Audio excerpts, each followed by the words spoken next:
The preliminaries are over, and what an ideal afternoon for football.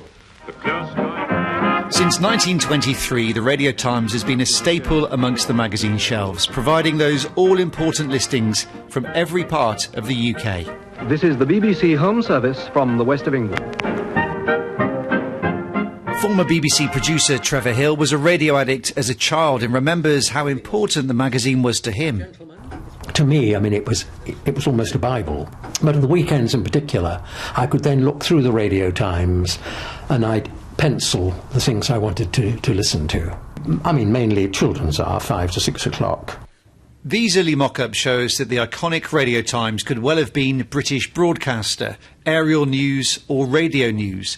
But the BBC didn't have long to settle on the name, as it needed to get the magazine published quickly. Initially, the newspapers used to give the radio listings for free to help the BBC along, and but then seeing it as a growing competition, they knocked it on the head and didn't see the commercial potential which the BBC recognised.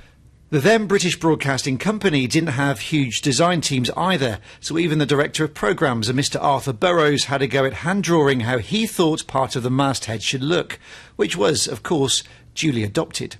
And after all the letter writing and meetings in changes of logo and title, this is the result. The first ever copy of the Radio Times, the official organ of the BBC, published on September the 28th, 1923. There's the Director of Programmes, Mr Arthur Burrows, on the front.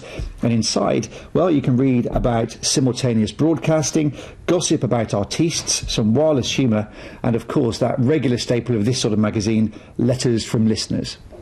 The gossip in the magazine revealed that Lord Reith always worked standing up and that the BBC hoped they'd be broadcasting from Parliament sometime within the next century.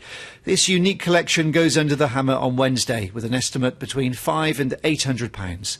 Steve Nibbs, BBC Points West, South Cerney.